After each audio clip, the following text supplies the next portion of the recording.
जी, ये हमारा जो है ना आज का है क्रिटिसिज्म ऑफ आई.ए. रिचर्ड, जो कि प्रैक्टिकल क्रिटिसिज्म में न्यू एंड प्रैक्टिकल क्रिटिसिज्म में फाउंडर है। मैंने बताया था कि जो है ना मैथ्यू आर्नल्ड, ठीक है जी, इन्होंने करेक्ट मतलब टेक्स्ट को बहुत ज़्यादा इंपॉर्टेंस दी है। T S. Eliot, I A. Richard, William Empson और क्लिनेथ ब्रुक्स, ये राइटर्स को अगर हम पढ़ लें तो प्रैक्टिकल क्रिटिसिज्म में हमें अच्छी तरह ग्लिम्स मिल जाती है, ओवरव्यू मिल जाता है, अच्छी तरह कंसेप्शन क्लियर हो जाती है हमारी कि भाई जो प्रैक्टिकल क्रिटिक्स हैं वो करते क्या हैं। ठीक है जी।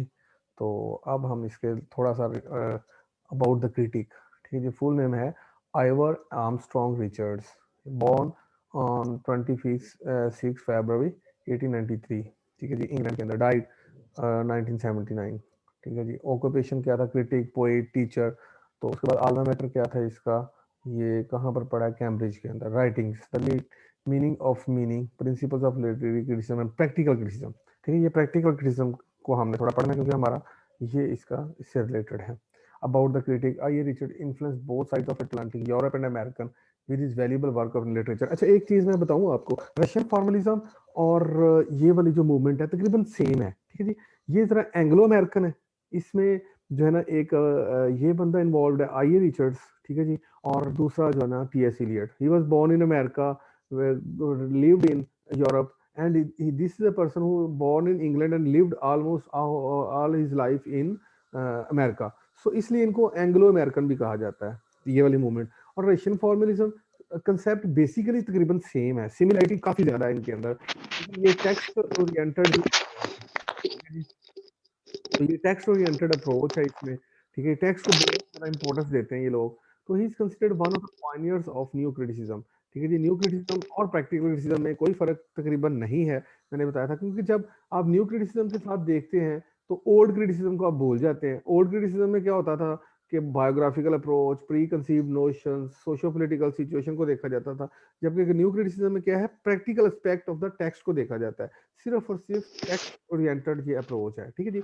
As an iconoclast, he denounced the old criticism where critics were supposed to follow a set of rules and regulations। ये वही वाली बात कि मतलब अगर आपने रोमांटिसिज्म के जरिए देख रहे हैं तो इंप्रेशनिस्टिक टेक्निक के साथ आपको राइटर की लाइफ को बड़ा पढ़ना पड़ेगा, उसको माइन्यूटली देखना पड़ेगा। तो ये रूल्स एंड रेगुलेशन को जो है ना कंसेप्ट, अब सिर्फ और सिर्फ क्या है, कोई बायोग्राफी नहीं है, कोई सोशियो पॉलिटिकल सिचुएशन नहीं, सिर्फ और सिर्फ टेक्स्ट है और क्रिटिक है और रीडर है। और इसका मतलब ये है कि टेक्स्ट ओरिएंटेड से रीडर रिस्पॉन्स, अब हमने रीडर को भी, हमने अभी ये हमारी थ्योरी में आएगा तो वो वाली भी हमारे सिलेबस के अंदर मौजूद है। रीडर रिस्पॉन्स का मतलब रीडर किस तरह उन चीजों को देख रहा है, वैल्यूएट कर रहा है।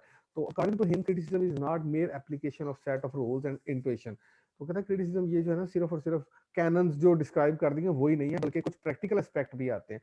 तो he is widely read not only in literature but also in philosophy, psychology and aesthetics, the fine arts and the four principles of the various sciences. तो इस काफी मतलब वर्सटाइल जीनियस है ये बंदा। Some critics think Coleridge is the only great critic with whom he may be compared. कहा जाता है कॉलरिज, कॉलरिज ने सबसे पहले एक मतलब जो है ना कंसेप्ट दिया था, ठीक है, इमेजिनेशन का, फैंसी का, और प्राइमरी इमेजिनेशन और सेकेंडरी इमेजिनेशन। तो क्रिटिक्स के लिहाज से अगर इसको कंपेयर किया जाए तो he can only be compare with Coleridge. तो कॉलरिज के रैंक का बंदा बहुत कम लोग हैं जी क्रिटिक्स के अंदर। तो वर्क्स, इसके प्रिंसिपल वर्क्स जो हैं, the meaning of meaning, the principle of literary criticism, practical criticism, ये हमारा जो है ना टॉपिक से रिलेटेड है। तो the practical criticism which he published in 1929, science and poetry, Coleridge and on imagination. ये देखिए इसने उसको प्रोसेस किया हुआ है क्योंकि अपने फेवरेट क्रिटिक्स से बहुत ज़्यादा इम्प्रेस था, ठीक है जी। उसके बाद ये सारे इसके वर्क्स हैं प्रोमिनेंट। टेक्निक्स एंड प्रिंसिपल्स क्या अप्लाई करता है इस अपने प्रैक्टिकल क्रिटिसिज्म के अंदर, तो हम उसको अब स्पेसिफाई करते जाते हैं। I.A. Richard was a devoted supporter of close textual and verbal study and analysis of a work of art। ये कहता था कि मतलब क्लोज रीडिंग होनी चाहिए, ठीक है जी। और जस्ट इसको अगर टेक्स्ट को देख लिया जाए और उसके अंदर से मीनिंग्स निकाल ली जाए तो दैट इज इनफ। कोई आपको जरूरत नहीं है बाकी जो ऑर्थोडॉक्स अप्रोचेस को adopt. His approach is pragmatic and empirical. इसकी अप्रोच है वो प्रैग्मेटिक मतलब प्रैक्टिकल है, ठीक है जी। तो प्रैग्मेटिक और प्रैक्टिकल एक ही चीज है कि मतलब क्या डिटेक्ट होता है आप वर्क से, तो meaning could be detected through hard working. तो प्रैग्मेटिस्ट है, ये एम्पेरिकल है, ठीक है जी। तो his work is a milestone in the history of literary criticism regarding verbal and textual analysis, interpretation and valuation. तो इस लिहाज से इसकी जो टेक्निक्स हैं they are worthwhile. By his own work, Richard has made literary criticism factual, scientific, and complete. Then जो techniques and principles further. And while preparing his book, The Practical Criticism, he says, I have set 3 aims before me in constructing this book. उसने हमें ये भी बता दिया कि आप लोग भी इस तरह कैनन्स को सेट करेंगे तो आपको practical aspect of the text नजर आ सकता है. To introduce a new kind of documentation to those who are interested in the contemporary state culture, whether as critics, as philosophers, or teachers, or psychologists, or merely as curious persons. तो कहते हैं कि सबसे पहले मैंने एक new kind of conception दिया. इससे पहले नहीं हो रहा था, तो मैंने प्रैक्टिकल क्रिटिसिज्म के अंदर प्रैग्मेटिक्स एस्पेक्ट डाल दिए हैं लिटरेरी टेक्स्ट के. To provide a new technique for those who wish to discover for themselves what they think and feel about poetry. तो देखे ना, इसमें रीडर खुद निकाल लेता है मीनिंग्स, तो इसलिए ये एक नई डिमेंशन है. एंड व्हाई शुड लाइक और डिसलाइक इट, कि वो किस तरह, और उसमें वो ये भी बता देगा कि किस तरह वो चीज़ों को लाइक भी कर रहा है और डिसलाइक भी कर रहा है. तो तीसरा उसने बताया एम मेरा क्या था, to prepare way for educational methods more efficient than those who use now in developing discrimination and the power to understand what we hear and read. तो सर्टनली ये हमारे एस्थेटिसिज्म को अपील कर रहा है कि ज़ाहिर है हम जब देखते हैं क्या चीज़ें पढ़ते हैं, क्या चीज़ों को सुन सकते हैं, तो वो कहता है इससे ये 3 एस्पेक्ट्स निकलते हैं. उसके बाद ये आइडियल क्रिटिक की बात करता है, क्रिटिक को कैसा होना चाहिए, मतलब जब इन ऑर्डर टू जज the work of art he should grasp a strong control over words and the fact they produce. मतलब लिंग्विस्टिक एनालिसिस को बहुत ज़्यादा प्रमोट कर रहा है कि वर्ड के जो अफेक्ट्स हैं, उनके साउंड्स हैं, और उन्होंने किस तरह मतलब जो है ना पोइट ने यूज़ किए हैं. क्रिटिक को देखना चाहिए कि किस एस्पेक्ट के जरिए वो डीपर मीनिंग्स निकाल रहा है. He should be a learned person and be able to distinguish experience from one another. तो उस क्रिटिक को ये चाहिए, कम से कम रीडर भी क्रिटिक होता है, ठीक है जी, इसलिए इसमें कोई इतना ज़्यादा मतलब क्रिटिक की उसने ये डिफाइंस कर दी हैं qualities. He must be a sound जज of values and have a adequate knowledge of psychology. तो मतलब क्योंकि ये सारे के सारे टेक्स्ट ओरिएंटेड अप्रोचेज हैं, तो मतलब आपको कोई ज़रूरत नहीं है बायोग्राफी देखने की, कोई सोशो प्री कंसीव नोशन देखने की. सिर्फ और सिर्फ टेक्स्ट की मीनिंग्स को देखें, उनके साउंड्स को देखें, उनके इफेक्ट्स को देखें, उनकी साइकोलॉजी क्या नजर आ रही है, वो चीज़ें देखें, तो आपको बहुत सारे practical aspects of the text नजर आ जाएंगे. He should focus the implicit meaning through the window of explicit wordings. मतलब सिंबल्स वगैरह देखें कि मतलब इनके अंदर क्या कॉनोटेशन है, क्या इनके डीपर मीनिंग्स हैं, तो कहता है आपको बहुत कुछ नजर आ जाएगा टेक्स्ट के अंदर से. The critic is expected to understand and expand the context of a poem so that the poem may become intelligible and its full value may be grasped. तो कहते हैं कि क्रिटिक जो है ना, वो उससे ये एक्सपेक्ट किया जाता है कि वो अपने कॉन्टेक्स्ट को एक्सपेंड करे पोइम के, मतलब उसके अंदर से मीनिंग्स निकाले. ये भी हम देखेंगे क्या क्या इसके जो है ना अप्रोचेज हैं, किस किस तरह ये चीज़ों को देख रहता है. अगर सपोज किया करें कि किसी पोइम को क्रिटिकल एप्रिसिएशन करना है, तो हम उसको भी देखेंगे अभी, ठीक है जी.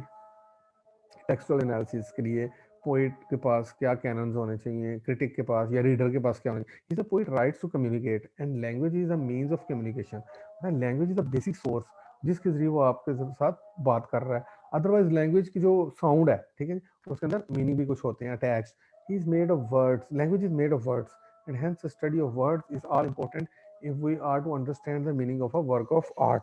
तो इसलिए लैंग्वेज जो है ना वो वर्ड्स के है. तो अगर हमने वर्ड की टेक्निक को समझ लिया, इनकी कंपोजिशन को समझ लिया, इनकी सेंस को समझ लिया, इनकी फीलिंग को समझ लिया, टोन और इंटेंशन को पता चल गया, तो we can detect meaning through our own. मतलब हमें कोई ज़रूरत नहीं है कि पहले क्रिटिक्स को पढ़ें कि ये पोइम के बारे में क्या कह रहा है, बल्कि हम खुद अपना निकाल सकते हैं meaning. Words carry 4 kinds of meaning. Are to be more precise, the total meaning of a word depends upon 4 factors. These are sense, feeling, tone and intention. ये 4 हैं जी. अगर ये कोई कर ले तो अब इनको एक्सप्लेन किया गया further.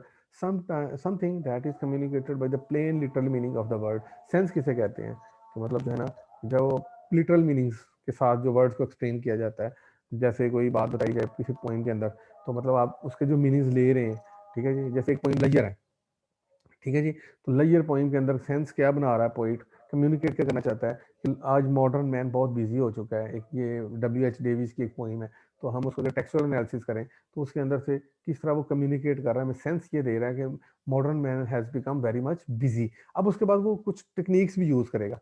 Feelings, what when we say something we have a feeling about it. Emotions, attitude, will, desire, player, unpleased and rest, ये सारे हमारे इमोशंस हैं जो चेंज हो सकते हैं. हम कभी खुश भी हो सकते हैं, हम कभी गम भी हो. तो word express these feelings, these noises of interest. तो वर्ड्स के अंदर से ही जो है ना ये फीलिंग्स निकल रही होती हैं. जिस तरह वो एंड पे अपनी फीलिंग्स ये शो कर रहा था पोइट कि मतलब जो है ना, मैं इट्स वेरी रिग्रेटफुल लाइफ. अगर आप जो है ना ये थर्ड ईयर में भी आती है और ये फर्स्ट ईयर में भी आती है पोइम, ठीक है जी, W.H. डेविस की। तो कहता है कि modern man has become too much busy. तो टून, उसमें पता चल रहा है टून जो है ना उसकी ट्रेजिक है, ठीक है। राइटर कैसे एटीट्यूड कैसे कर रहा है to his reader which is a relation between them, कि हमें पता चल रहा है कि उसकी टोन क्या है, कभी मज़ाहिया भी हो सकती है, किसी की ट्रेजिक भी हो सकती है पोइम में। तो अगर हम ये चार चीज़ें डिटेक्ट कर लें तो we can easily find our own meanings. The writer chooses his words and arrange them keeping in mind the kind of readers likely to read his work. Intention क्या है जी? इंटेंशन में पता चलता है कि it has an object, it is the writer's aim which may be conscious और unconscious. जिस तरह मैंने अभी लेयर पोइम है उसमें अगर आप उसको पढ़िएगा, छोटी सी 14 लाइन्स की एक छोटा सा सोनेट है, तो उसमें बताया गया कि modern man has become too much busy. तो उसको एनिमल्स के साथ कंपेयर किया गया कि they can afford to take their own time but modern man doesn't. तो उस तरह उसके बाद पोइट जो है ना उसको ब्यूटी को कंपेयर कर रहा है, ठीक है, एक ब्यूटीफुल फीमेल के साथ। वो कहता है कि ब्यूटी हमारे सामने है, मौजूद है ग्रीनरी के सामने सूरत में, और सूरत में मतलब ब्यूटीफुल फीमेल की तरह वो हमारे सामने फ्लॉन्ट कर रही है, डांस कर रही है। But modern man doesn't have any time to take a glance at it. तो इस तरह उसकी इंटेंशन हमें समझ आ रही है कि मतलब उसका एम क्या है, वो हमें दिखाना चाहता है कि भाई हमने स्पिरिचुअलिज्म लॉस कर दिया है, ब्यूटी का जो इमेज है वो हमारे से कम होता जा रहा है, because we are materially involve, कि हमें टाइम टेबल को, एक हेक्टिक शेड्यूल को फॉलो कर रहे हैं। मॉडर्न मैन जो है उसको ये होता है कि बस मैं अपना ये काम करके इतने टाइम पे ये कर लूँ, इतने टाइम। तो वो कहता है इससे बार्गेनिंग हुई है, हमने क्या किया है, अगर मटेरियली हम गेन कर रहे हैं तो स्पिरिचुअली वी आर लूजिंग। तो it refer to the emphasis, shapes the arrangement और draws attention to something of importance. तो देख रहे हैं ना कि उसकी इंटेंशन क्या है। तो मैंने एक पोइम की एग्जांपल देके आपको वाज़ेह करने की कोशिश की है। उसके बाद context, the context in which the word has been used is all important. तो अब अभी मैंने बताया कि वो दूसरे लोग, विलियम एम्सन है, वो भी कहेगा कि मतलब तो आपको कोई जरूरत नहीं है आउटसाइड द टेक्स्ट जाने की, आप जस्ट टेक्स्ट ओरिएंटेड अप्रोच है। वो भी कहेगा 7 टाइप्स ऑफ एम्बिग्यूटी हम अगर कर लें, वो भी हम कल इंशाल्लाह डिस्कस करेंगे नेक्स्ट लेक्चर के अंदर। तो उसमें भी वो बताया गया है कि किस तरह 7 टाइप्स ऑफ चीज़ों को वो लैंग्वेज के अंदर एम्बिग्यूटीज होती है, ज़ूमेनियत होती है, कि मतलब अगर उनके मीनिंग्स को समझें तो वो 7 किस्म के एम्बिग्यूटी सॉर्ट आउट कर लें तो we can understand those meanings. तो इसका मतलब वो टेक्स्ट के अंदर मीनिंग्स हम छुपे हुए हैं। तो A context is a set of entities, things related in a certain way। जैसे मैंने अभी आपको एक पोइम का एग्जांपल दिया, तो उसमें कॉन्टेक्स्ट ये ज़ाहिर हो रहा है कि मतलब modern man has become too much busy and he is too much busy, कि he has lost spiritual aesthetic approach, कि वो आप ब्यूटी को उस सेंस में नहीं देख रहा जिस तरह हमारे फोर फादर्स देखते थे।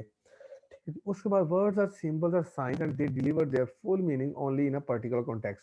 तो वर्ड्स जो होते हैं इनके मीनिंग्स जो है ना वो जस्ट उनको कॉन्टेक्स्ट में ही समझा जा सकता है, अदरवाइज उनके अंदर एम्बिगुइटी होती है। तो इसको तो फिर वाज़ह कर देगा ना विलियम एम्सन जो है। तो मतलब ये चीज़ को कह रहा है कि meaning is dependent on context but the context may not always be apparent and easily perceptible. तो कहता है कि डेफिनेटली कॉन्टेक्स्ट के जरिए मीनिंग समझे जाते हैं, लेकिन ये इतने आसान नहीं होते, इनके अंदर एम्बिगुइटीज होती हैं। वो फर्दर जो है मैंने कहा कि प्रैक्टिकल क्रिटिसिज्म के अंदर हम वो चीज़ें पढ़ लेंगे, 7 टाइप्स ऑफ एम्बिगुइटीज वो आपको आनी चाहिए। तो इंशाल्लाह ये न्यू एंड प्रैक्टिकल क्रिटिसिज्म हमारी क्लियर हो जाएगी। तो literary compositions are characterized by rich complexity in which certain links are expressed for concentration of effective and forceful expression। तो कहते हैं कि ये कंपोजिशन ऐसे नहीं होते, it's a pre planned, it's a unification of mind as well as ideas. तो फिर जाके पोइट्री बनती है। तो इनको अगर डी कोड किया जाए, अगर उसके प्रैक्टिकल चीज़ों को और उसके अंदर से टोन, इंटेंशन और फीलिंग्स देखी जाए, तो पोइम बड़ी आसानी से समझ आ सकती है। तो ये प्रैक्टिकल क्रिटिसिज्म जो है मैंने बताया टेक्स्ट ओरिएंटेड अप्रोच हुई है, जिसके साथ रीडर रिस्पॉन्स को भी आगे जो है ना वो मिलेगा फाउंडेशन स्टोन। आगे the sense and feeling have mutual dependence. Sense और फीलिंग्स जो होती हैं तकरीबन जो है ना इनकी आपस में बहुत ज़्यादा बाहमी रबत है। The sound of word has much to do with the feeling it evokes. Certainly जिस तरह का साउंड होगा उसी तरह का मतलब जो है ना फीलिंग्स भी वहाँ से इवोक हो रही होंगी। मसलन हम कहते हैं हुर्रा, तो इट मीन्स कि ये साउंड जो है that reflecting some pleasant aspect. तो ये देख लें कि इसके अंदर से फीलिंग भी प्लेजेंट ही आ रही है। द फीलिंग में arise from the meaning and be govern by it. तो फीलिंग जो है वो मीनिंग से ही मतलब जो है ना अराइज होती हैं और उसी तरह उसको वो गवर्न कर रहा होता है। The meaning arises from the feeling evoked. तो फिर सर्टनली जब हमें फीलिंग समझ आ जाएगी कि अच्छा इसके अंदर खुशी का एलिमेंट है, तो we can detect our own meanings. Sense and feeling may be related because of the context. तो कॉन्टेक्स्ट से हमें समझ आ जाती है कि ये बात करना क्या चाहता है। अगर हम पिछली पॉइंट को ही मतलब करें तो हमें ये समझ आ जाती है कि अच्छा ये कॉन्टेक्स्ट जो है ना ये बता रहा है कि लेयर, फुर्सत दिखाना चाह रहा है, हमें जो है ना दिखाना चाह रहा है कि मॉडर्न मैन किस तरह जो है ना वो बिजी हो चुका है अपने हेक्टिक रूटीन के अंदर। तो हमें फिर सारी उसकी मीनिंग समझ आ जाएगी, वो कहेगा कि ब्यूटीफुल। आगे वो थोड़ा सा मतलब पर्सोनिफिकेशन और भी चीजें उसने डाली है, फिगर्स ऑफ स्पीच जिसे हम कहते हैं, ठीक है जी। वो कहता है ब्यूटी तो हमारे सामने, ब्यूटी चूंकि एब्स्ट्रैक्ट चीज है उसको वजूद दिया हुआ है, तो इस तरह वो हमें कॉन्टेक्स्ट में समझ आ जाएगा कि किस तरह ब्यूटी को हमारे सामने वो एक कंक्रीट इमेजेस के साथ एक्सप्लेन कर रहा है। A complete poem influences a single word or phrase contain it either through the feeling or through sense। मतलब फीलिंग और सेंस के लिए हमें समझ आ जाती है meanings. Hence, Richard argues we need one careful reading to find the meaning and another to grasp feeling। तो कहता है कि certainly meaning can only be understood through close reading। ठीक है जी, तो ये हमें emphasize कर रहा है कि हमें close reading करनी चाहिए। Rhythm and meter, certainly sound का बड़ा importance है, तो इसलिए वो कहता है कि text के अंदर ही सब कुछ है, sound भी है, meanings भी है, feeling भी है, sense भी है। तो rhythm result from the repetition of particular sounds। rhythm किसे कहा जाता है? जब एक rhythm के साथ किसी sound को गाया जाए, rhyme scheme में, जैसे हम को पोइट्री देखते हैं तो उसके अंदर जो है ना पहले तो उसका रिदम होता है, तो इससे पता चल रहा था कि पोइट की जो क्रिएशन है, कंपोजिशन है, that is depend on clarification and the expectancy this repetition arouses in the mind. और वो किस तरह रेपिटेशन जो है ना उसके माइंड के अंदर वो चीज़ों को एवोक कर रही है, तो उसका तल्लक देखिए सेंस बनना शुरू हो जाती है। Metre specialize form of rhythm. तो मीटर जो है उसका एक मतलब रिदम का एक सब फॉर्म है। It is rhythm made more regular and cost into set. तो मतलब इसलिए ये बड़े जो पोइट्स होते हैं वो अपने रिदम का भी ख्याल रखते हैं, साउंड का, फॉर्म का भी ख्याल रखते हैं और कंटेंट्स का भी ख्याल रखते हैं। तो जैसे शेक्सपियर को इसलिए बड़ा कहा जाता है कि मतलब जो है ना वो अपने उसने आयम्बिक पेंटामीटर चूज किया, जो मतलब जो है ना एक रिदम के ऊपर बेस कर रहा था लाइंस उसकी, और बड़े ही खूबसूरत अंदाज के साथ जो है ना वो बातों को एक्सप्रेस करता है और किस तरह कंटेंट्स को प्रोजेक्ट करता है through human psyche. That is proverbial, that is admirable. तो इस वजह से वो बढ़ा। तो ये कंपोजिशन जो है यही एक मतलब जो है ना, तो कहते हैं आपको मीनिंग अंडरस्टैंड करने के लिए रिदम को देखना होगा, मीटर को देखना होगा, सेंस को देखना होगा, फीलिंग को देखना होगा, एंड वेल फॉर्म पैटर्न। इस तरह उसने पैटर्नाइज किया। Both rhythm and metre are organic and integral part of a poem. उसके बाद they both determine the meaning of the words used by the poets. तो इस तरह ये जो है ना पता चल जाता है कि क्या मीनिंग्स आ रही है। The value of metaphor. Metaphor is a shift. आगे जो है ना मतलब मेटाफर का मतलब क्या होता है कि ये एक प्रॉपर्टी दे रहा होता है, दो मतलब फार फेच कंपैरिजन होता है, ठीक है जी। दो चीजों को मतलब डिफरेंट चीजों को कंपैरिजन किया जा रहा होता है। A carrying over of a word from its normal use to a new use. कि हम कभी मतलब जान नहीं सकते, जैसे हम किसी को कह दें you are a rising star, तो राइजिंग स्टार न्यू यूज हुआ है इस वर्ड का। तो सेंस मेटाफर्स और emotive metaphors. Metaphor is a semi surreptitious method by which a greater variety of element can be brought into fabric of experience। तो मतलब हमारी देखें कि जैसे हमने राइजिंग स्टार हमने देखा होगा कि चढ़ता हुआ सितारा, तो हमने एक नई चीज देख ली, तो ये एक टेक्टिकल मतलब जो है ना अप्रोच है। तो the metaphorical meaning arises from the interrelation of sense, tone, feeling and intention. तो इससे पता चल रहा है कि ये कोई पॉजिटिव जो है ना बात को पॉजिटिव के साथ कंपेयर किया जा रहा है, और मतलब इससे हमें टोन भी क्लियर हो गई, फीलिंग भी मतलब आ गई, और इंटेंशन भी पता चल गया कि इंटेंशन में क्या है, एडमायरेशन है, ठीक है जी। और टोन का भी पता चल रहा है कि बड़ी एक्सटैटिक है, और सेंस भी बन रही है। तो इस तरह ये चीजें मीनिंग्स की तरफ लेके आ रहा है। Poetic truth is different from scientific truth. क्योंकि इसके अंदर इमोशंस यूज होते हैं, तो इसलिए फॉर्म इस्तेमाल होती है, राइम रिदम होती है। जबकि साइंटिफिक बात में तो जस्ट कंक्रीट इमेजेस ही दिखाए जाते हैं और उनका मीनिंग सेम होता है। और इसके अंदर पोइट्री के अंदर एम्बिगुइटी होती है। It is a matter of emotional belief rather than intellectual belief. It is not a matter of verification but of attitude and emotional reaction. तो इस तरह ये पोइट्री जो है ये वेरिफिकेशन का नाम है और इसका एटीट्यूड का नाम है। और इसमें it is evident that the bulk of poetry consist of statement which only the very foolish would think of attempting to verify. क्योंकि पोइट्री के जो मीनिंग्स होते हैं वो जूम एनियत, क्योंकि जितना पोइट्री सजेस्ट करती है, ठीक है जी, तो अब मीनिंग्स हमारे ऊपर डिपेंड कर रहा था कि हम इसके अंदर से कितनी चीजों को लें। They are not the kind of things which can be verified. तो उनको वेरीफाई करना बहुत मुश्किल होता है। जबकि जो इंटेलेक्चुअल ट्रूथ होता है, बिलीफ होता है, या एक मतलब daily day to day life जो है ना, वो उसके अंदर जो है ना वो वेरीफाइएबल होता है, पोइट्री का नहीं होता। New and practical criticism after world war, इसका थोड़ा सा बैकग्राउंड बताई गई है। There emerge an Anglo American literary critical theory. मैंने बताया कि अभी रशियन फॉर्मलिज्म जो हमारे नेक्स्ट वीक में 2 लेक्चर हैं इंशाल्लाह, उसमें 2 लेक्चर में कवर कर दिया जाएगा, और हमारी 3 जो है ना थीरीज कम मुकम्मल हो जाएंगी बिफोर मिड टर्म। तो एंग्लो अमेरिकन जो है ना ये लिटरेरी क्रिटिकल थ्योरी है that insist on the instinctive value of a work of art and focus attention on the individual work alone as an independent unit of meaning। कि मतलब इसमें जो है ना वो देखें प्रैक्टिकल एस्पेक्ट्स को न्यू एंगल से देखा जा रहा है और वो देखा जा रहा है कि मतलब जो इंट्रिंसिक जो वैल्यू है वर्क की आर्ट की वो उसके जो rhyme rhythm sense feeling intention और मतलब इन चीज़ों में मौजूद है। It was oppose to the critical practice of bringing historical or biographical data to bear on the interpretation of a work। again ये बात रिपीट हो रही है न्यू क्रिटिसिज्म में और प्रैक्टिकल क्रिटिसिज्म में मीनिंग सेम ही है मतलब ये चीजें मतलब text oriented approach. New critics would usually pay relatively little attention to the historical setting of the work which they analyze, treating literature as a sphere of activity of its own। तो ये बात पहले भी discuss हो चुकी है। तो practical criticism began in 1920s with a series of experiments by the Cambridge critic। ठीक है जी, मैंने बताया था ये जो है इंग्लिश बोर्न है बट रिमेन्ड इन अमेरिका। तो ये I A Richards he gave poems to his students for interpretation without any information.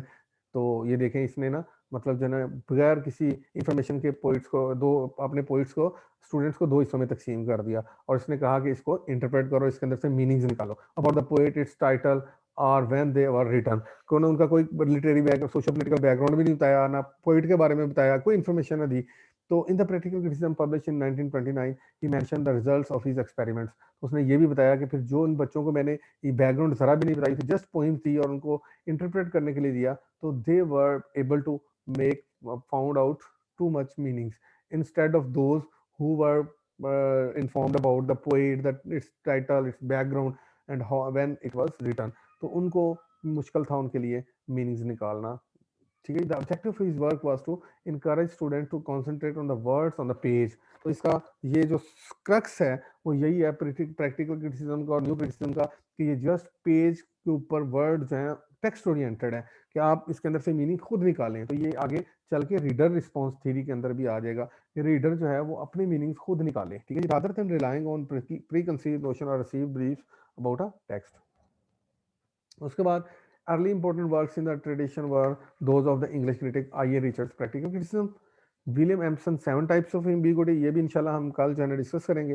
T.S.. Eliot, tradition and individual talent, ये दोनों वर्क्स को मैं इनको ब्रीफली जो है डिस्कस करने की कोशिश करूंगा और इससे हमारा जो है ना वो न्यू एंड प्रैक्टिकल क्रिटिसिज्म खत्म हो जाएगी। तो द मूवमेंट, एक नोट भी है, the movement did not have a name however until the appearance of John crow ransom. ये क्रिटिक है, इसने एक न्यू क्रिटिसिज्म नामी एक बुक लिखी थी 1941 में। इससे पहले इस मूवमेंट को कोई नाम नहीं दिया गया। A work that loosely organize the principle of the this basic linguistic approach to literature. तो मैंने बताया कि ये लिंग्विस्टिक अप्रोच टू जो है ना लिटरेचर, ये जॉन क्रो रैनसम ने नाम दिया और फिर इसको न्यू क्रिटिसिज्म का नाम दिया गया और फिर प्रैक्टिकल क्रिटिसिज्म का भी नाम दिया गया। और मैंने बताया रशियन फॉर्मलिज्म और ये दोनों तकरीबन एक ही हैं। ठीक है जी, वो भी रशियन फॉर्मलिज्म वाले भी किसी कॉन्टेक्स्ट को किसी चीज को नहीं मानते, जस्ट वो कहते हैं कि आर्ट को देखो, किस तरह लिटरेरीनेस ऑफ आर्ट, किस तरह चीजों को, नैरेटिव पैटर्न क्या चीज है, पॉइंट ऑफ व्यू क्या है, तो इन चीजों को वो भी देखते हैं। ठीक है जी, वो जरा रशियन मूवमेंट है तो इसलिए उसको अलग से एक फॉर्मलिज्म, वो फॉर्म के ऊपर बहुत ज्यादा फोकस कर रहे हैं। ठीक है जी, तो इसलिए उसको एक अलग से नाम दे दिया गया, अदरवाइज वो उनकी अप्रोच ये एक साइकोलॉजिकल अप्रोच है। जाहिर है as a student of psychology Richard says that poetry performs a healing function by organizing a variety of human impulses. जब वो इतनी सारी फीलिंग्स शेयर करते हैं तो हमारे ऊपर बहुत सारी चीज़ों को हमें क्योर मिल जाता है, तो ये एक हीलिंग इफेक्ट हमारे ऊपर डाल देता है। तो art is a means whereby we can gain emotional balance, mental equilibrium, peace and rest.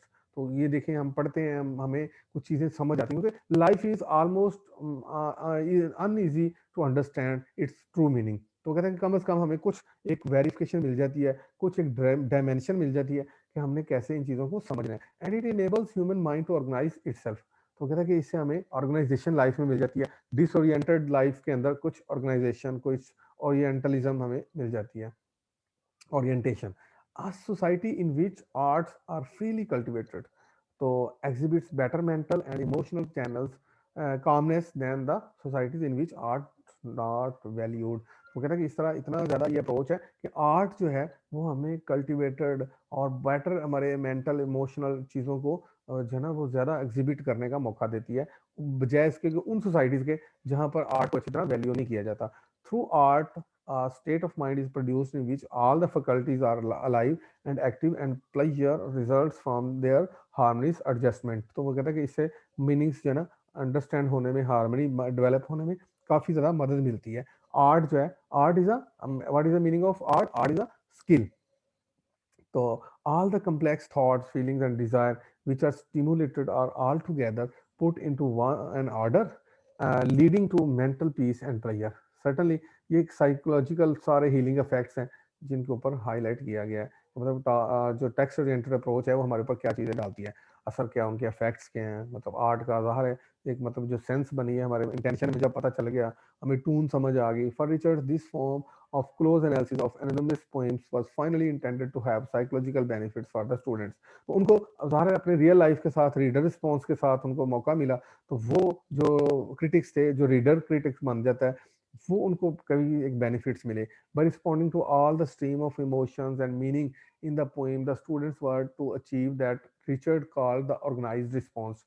तो सडनली अब उनको भी लाइफ में कुछ मीनिंग्स नजर आने शुरू हो गया कि हाँ डेफिनेटली, क्योंकि रियल लाइफ एक्सपीरियंस जो आर्ट में किए जाते हैं, डीप इमेजिनेशन में जाके सेंशुअसली उनको डिस्क्राइब किया जाता है, तो वो तकरीबन रियलिटी बेस्ड होते हैं. डेफिनेटली वो जितना मर्जी फार फेच आइडियाज होते हैं, तो होते तो वो पैरेलल टू रियलिज्म होते हैं. तो इसलिए हमें कुछ ऑर्गेनाइज रिस्पॉन्स जो है ना यहाँ से मिलता है. He says that catharsis does not result from purgation of any impulse, it results from harmonization of opposite impulses. तो कहता है कि ये कैथारसिस जो होता है ना, ये मतलब हमारी सोल जो है वो पर्ज इस तरह नहीं हो जाती कि मतलब कोई इमोशन इवोक हुआ, तो वो बल्कि वो कहता है कि उनकी प्रॉपरली आउटलेट मिलती है जब हम, यानी कि ये एस्थेटिक जो है ना वो अप्रोच ढूंढ रहा है यहाँ से IA रिचर्ड्स. ठीक है जी. तो ये वो अरिस्टोटेलियन नॉर्म्स को जो है ना वो कैथारसिस के अंदर से मीनिंग्स, क्योंकि जो है ना 3 मीनिंग्स निकलते हैं, परगेशन, प्योरिफिकेशन और जो है ना एक तीसरा है परगेशन, क्लैरिफिकेशन. तो ये क्लैरिफिकेशन वाला बंदा है जो हार्मनी ढूंढ रहा है. ठीक है जी. कि जब हम अपोजिट इंपल्सिस, यानी कि एक बाइनरी अपोजिट रखी जाती है, बच्चे की बात हो रही होती है, एक इनोसेंस की बात हो रही होती है, दूसरी तरफ एक मेच्योरिटी की बात हो रही होती है, एक डे की ना बात हो रही होती है, नाइट की बात हो रही होती है. इससे हमें जिंदगी में एक हार्मनी मिलती है. जैसे knowledge is comparable with light and जो जो हालत है ignorance is comparable with darkness. तो इससे हमें देखें कितना ज्यादा हमारे इम्पल्सिस को satisfaction. Here, Richard's psychological approach resolved the old controversy regarding the source of tragic pleasure and the nature of tragic catharsis. ये मैंने वही एक्सप्लेन कर दिया कि किस तरह अरिस्टोटेलियन कंसेप्ट जो है ना कैथारसिस का, उसको किस तरह देखा जाता था और ये बंदा किस तरह देख रहा है. ये एक मतलब हीलिंग इफेक्ट देख रहा है. और आर्ट के अंदर वो मतलब वो कहता है कि अगर ये सारी चीजें बैलेंस रखी जाए, टोन, इंटेंशन, और ये उसके बाद जो है ना अगर क्रिटिकल अप्रिसिएशन फॉर्मेट हम देखें, उसको किस तरह ये देखता है कि हम पोइम पढ़ते हैं तो उसको हम अपने लाइफ में किस तरह देखें. तो उसमें है general idea of the poem. पहले तो ये चीज देखें तो आपको मीनिंग कुछ समझ आ जाएगा. फिर बैकग्राउंड ऑफ द पोइम जो है ना वो देखें कि मतलब पोइम का मतलब जो बैकग्राउंड है वो किस तरह. टाइटल ऑफ द पोइम से भी कोई चीजें समझ आ जाती हैं. Attitude of the poet, poet का एटीट्यूड यानी कि टोन क्या है. Critical summary of the poem, फिर हम उसको समराइज करें अपने अल्फाज में. फिर उसके रिदम देखें, थीम्स देखें. ठीक है जी. मेजर थीम्स क्या निकल रहे हैं, उसके अंदर से फिर सिंबल्स. ठीक है जी. वो भी मीनिंग्स आपको देंगे कि मतलब उनके अंदर कौन जो है ना कंक्रीट ऑब्जेक्ट किन एब्स्ट्रैक्ट चीजों को रेफर कर रहे हैं. फिर एलिमेंट्स ऑफ आयरनी. ठीक है जी. तो ये प्रैक्टिकल एस्पेक्ट्स आ रहे हैं जी. तो इस तरह वो मतलब बता रहा है कि आयरनी, आयरनी की टाइप्स हैं. ठीक है जी. तो मॉडर्न एलिमेंट्स क्या यूज हुए हैं. फिर अब मैंने बताया था इमेजरी, वर्ड पिक्चर कैसे आ रही है. अगर इन चीजों को देखें तो हम सारे के सारे ये प्रैक्टिकल एस्पेक्ट हैं toward the text oriented approach. Visual imagery है, ऑडिटरी इमेजरी है. ठीक है जी. तो ऑल्फैक्टरी इमेजरी है, स्मेल से रिलेटेड. गस्टेटरी इमेजरी है, टेस्ट से रिलेटेड. टेक्टाइल इमेजरी है, टच से रिलेटेड. तुम्हारी ये 5 सेंसेस हैं. ऑर्गेनिक इमेजरी है. ठीक है जी. इंटरनल सेंसेशन से रिलेटेड, हंगर वगैरह. तो ये सारी इमेजरी जो है ना हमारी 5 सेंसेस को अपील कर रही है. वर्ड की पिक्चर्स बन रही होंगी तो हमें कुछ ना कुछ मीनिंग इस तरह निकल आते हैं. फिर कंपैरिजन कंट्रास्ट करने से फिर उनके मीनिंग्स जो ना कॉनोटेटिव मीनिंग्स और डेनोटेटिव मीनिंग्स उनको देख लें कि मतलब जो उनके लिटरल मीनिंग्स हैं और दूसरे उनके हिडन मीनिंग्स क्या हैं. तो सिमिलीज, मेटाफर्स, पर्सोनिफिकेशन. ठीक है जी. और ये सारा मैं डिफाइन कर चुका हूँ पिछले लेक्चर्स में. पैराडॉक्सेस. ठीक है जी. एक absurd स्टेटमेंट जिसे हम कहते हैं. ऑक्सीमोरन. ठीक है जी. तो ये दो कंट्रारी वर्ड्स को यूज किया जाता है. ठीक है जी. बड़े बड़े मतलब फैक्ट्स को यूज करने के लिए. तो under statement, over statement, exaggeration जिसे हम कहते हैं, हाइपरबोल कहते हैं. ठीक है जी. उसका म्यूजिकल डिवाइसेस को देखा जाए, एलिट्रेशन, कॉन्सोनेंस, एजोनेंस, ठीक है जी। तो ये प्रोसोडी जिसे जिसे कहते हैं हम, तो इससे अलिटरेशन में क्या होता है, repetition of similar sounds in the opening of words, ठीक है। कॉन्सोनेंस क्या होता है, जैसे क्या कहते हैं ब्रेक ब्रेक ब्रेक, तो ये जो बी है इसका साउंड जो है ये एलिटरेशन है, बी बार रिपीट हो रहा है 3 वर्ड्स के अंदर, तो ब्रेक, के जो है कॉन्सोनेंस, ये एंड वर्ड्स में के की आवाज जो है ना वो बहुत ज्यादा प्रोमिनेंट हो रही है, तो इस तरह ये कॉन्सोनेंस है। एसोनेंस, ए की आवाज आ रही, ब्रेक, ई ए जो है ना, आपको पता है ना ए की आवाज ज्यादा, क्योंकि 2 सिलेबल्स आ जाए तो तब ए की आवाज आ रही है, तो यहाँ पर एसोनेंस का बड़ा रोल आ रहा है। तो इसकी हम फिर उसके बाद वो कहते हैं कि पोइम को अंडरस्टैंड करने के लिए इसकी जॉनरे को समझ लें कि ये सोनेट है, ये मतलब बैलड है, ये एपिक है, तो फिर हमें काफी सारी चीजें समझ आ जाती है, हमें किसी कॉन्टेक्चुअल बैकग्राउंड को समझने की कोई जरूरत नहीं है, बैक हिस्टोरिकल। तो ये प्रैक्टिकल क्रिटिसिज्म में आई ए रिचर्ड्स का आज हमने पढ़ा है। कल हम इंशाल्लाह ताला हम थोड़ा डिस्कस करेंगे the heresy of paraphrase by Cleanth Brooks, ठीक है जी, और 7 types of ambiguity by William Empson, और tradition and individual by talent by जो है ना टी एस इलियट। तो इनको तीनों को थोड़ा थोड़ा डिस्क्राइब करेंगे इंशाल्लाह। तो ये हमारे प्रैक्टिकल क्रिटिक्स जो है ना वो हमारे सामने आ जाएंगे, उनके वर्क, उनके कॉन्ट्रीब्यूशन और उनके थॉट। तो अब आप लोग कोई क्वेश्चन, कोई एम्बिगुइटी है आप लोगों के जहन में तो आप कर सकते हैं प्लीज, ठीक है जी, तो मुझे बता दें। क्लियर है जी ये?